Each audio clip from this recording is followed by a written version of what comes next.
Well, good morning, everyone. This is Dan O'Sullivan with your Bucks Island area fishing report for Saturday, September the 6th. We got Tom, Lee, and Tracy joining us in studio. Gentry's passed on some information as he's been on some calls with the EMT on the ambulance, but he's given us the information to share with you for his lakes. We'll be right back with what the guys have to say.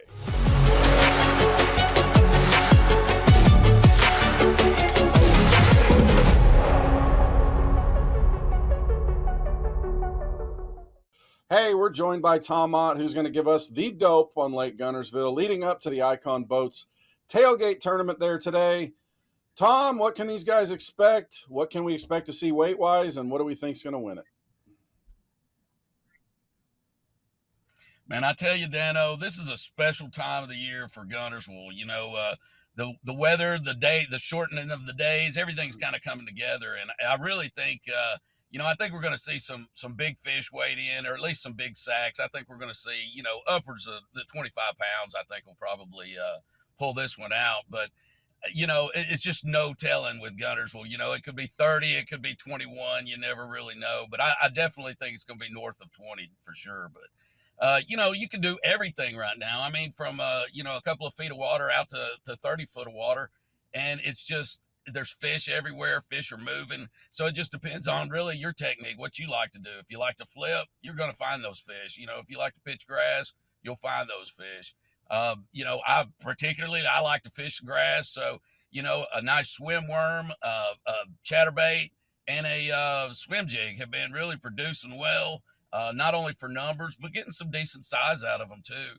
You can also slide off into those deeper water areas and throw an old ball and chain, or maybe a football head jig, something like that. And those fish are still reacting very well to that. So, I mean, it's just it's going to be a great day. I can't wait to see what these guys bring in. Yeah, and it's going to be mild temperatures for the most part, especially a little bit of overnight lows. 80s in the afternoon. I think it's going to be a varied event. I guarantee you it's going to be fun. I know demo rides are on Friday afternoon. That was always a good time to look forward to, but that event's going to be a big deal. Absolutely. Well, we look forward to seeing those icons with the Mercury on the back of them for sure. All right, so talk to me about the crappie bite, the bluegill bite, brim bite, striper. What's going on? We got about 50 seconds left.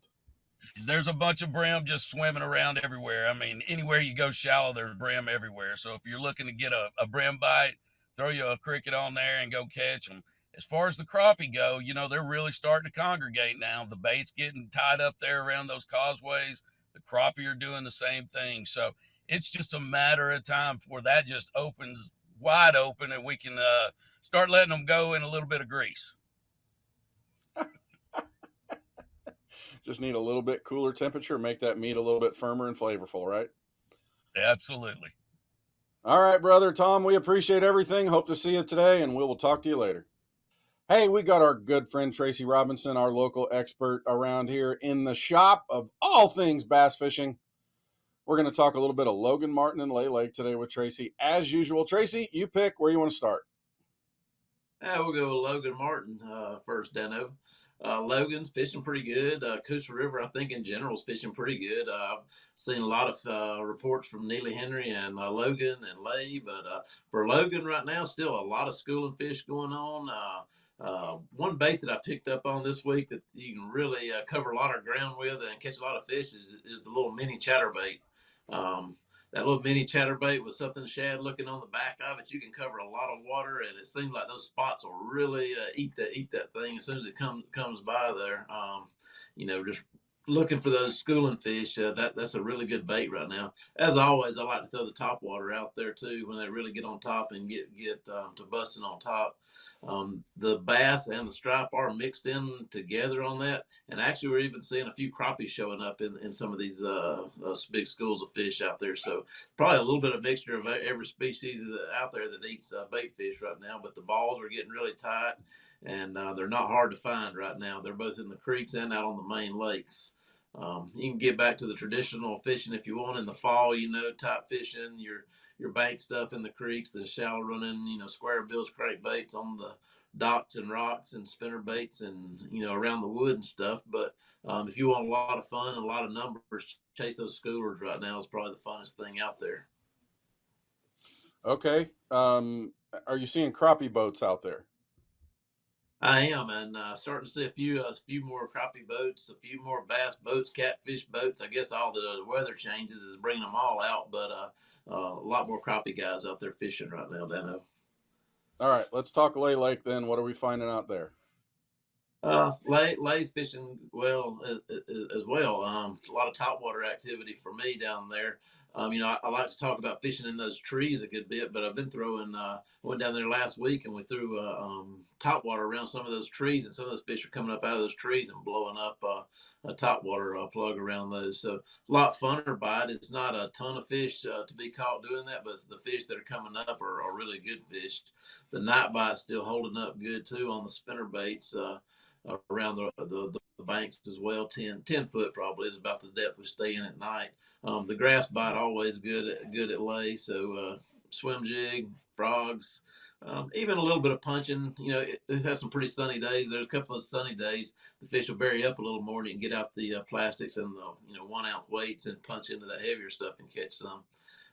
I see a few crappie guys out there fishing, but I'm not sure what they're catching right now, Dano. So I don't have a real good crappie report for lay.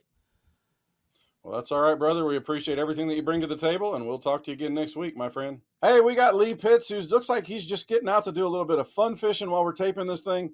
He sent me a picture of a pretty good little Weiss Lake spotted bass there. Seems like they're starting to move, aren't they? Yeah, it really made me kind of smile and be all happy fuzzy inside when all of a sudden, they're starting to move a little bit, starting to get up there, and it's just going to get better. We're looking at fish starting to get on some of these hard bottoms, around some wood cover. Crappies biting too.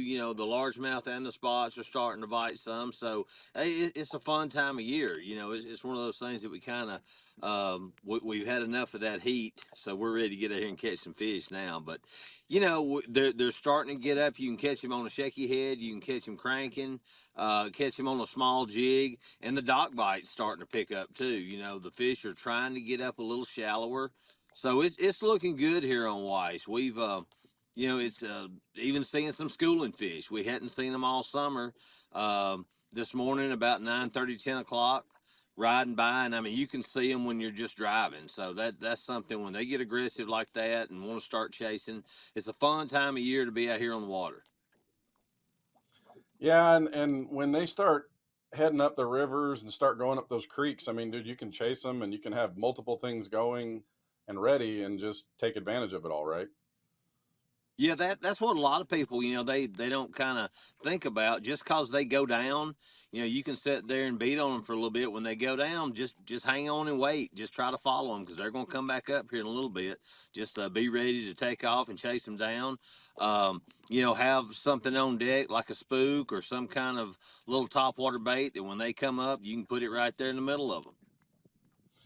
All right. What about the crappie bite? I know that's how you make your living, but what are we seeing out of Weiss and Neely on the crappie bite? Starting to see a lot of fish right now. They're getting on that brush, still that 12, 14 foot of water. So it's really, and you can tell it daily. There's more fish coming in. Some of the creeks are getting some fish backing up in them a little bit. Some of our deeper docks is starting to hold some fish on it, and that's what I like to do. I like to shoot those docks. If I've got clients that they enjoy getting there and just that hands-on, feel that bite.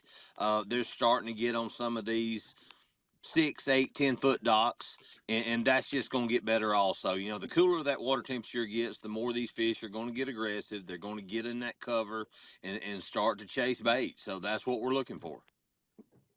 Yeah, and that's always a fun bite. I love doing that stuff. I learned it from you and from Wally Marshall, and man, that's a blast. Lee, as always, brother, we appreciate it. Folks, if you want to go on a great fishing outing, look up Lee Pitts Outdoors on Facebook. Hire him. He'll put you on them. Hey, I'm filling in for Gentry Gordy, who is performing his life-saving duties as an EMT down here. But we're going to talk a little bit of Lake Martin and Jordan Lake based on what Gentry has told us. Lake Martin is still going to be a busy time. It's after Labor Day. Things are going to thin out just a little bit, but you still may want to kind of focus on the early morning, late evening hours. Top water is still going to be a big deal right now, especially around some of those seawalls and some of those rocky points all over the lake. The bait fish are beginning to get up a little bit in the water column. So do be ready for some schooling activity. Some of your better fish are still going to be out there suspended, maybe even off some of those deeper brush piles, trash piles, as Gentry calls them. That's where you're going to want to bring a jig or a big worm or a shaky head or something like that out there. But if you're out there in the evenings, those green lights around some of those docks are going to be a big player. The bluegill are going to be up around them. Some of the crappie are going to be up around them. So you will want to target some of them. You may even be able to catch some of those fish with a jerk bait, a spinner bait, or maybe even a crankbait in the evening hours into the night. But just be ready with schooling activity there. Same for Jordan Lake. Jordan Lake is going to have a lot more activity with schooling because you're going to get current that's going to position those bait fish a little bit differently. We got those young of year shad that were spawned in the spring. They're going to be small. Match the hatch or go completely the opposite way and go bigger. It may be something that the big fish are up. They're looking at some of those, and that one big bite, maybe a swim bait, 6-inch, a glide bait, a 7-inch bait might make a big difference to you up there. Up the river, current is going to play key as we're trying to generate power in the afternoon hours. Current's going to come out of that dam from Lake Mitchell. You'll want to be up there, jigs, crankbaits, shaky heads around the rocks. Some of those kinds of areas are going to produce some of the better bites. Again, current breaks are going to be key when you're looking at that. There probably still will be opportunities to catch some largemouth down lake around some of the grass. The grass hasn't really started to die off yet. In fact, it might be thick. You may punch some largemouth out of there. Moving baits around that, a chatterbait, a swim jig around the edges of the grass might be good, but punching in the middle of that grass is going to be a good one. Of course, anywhere that water collects and it pinches down might be good.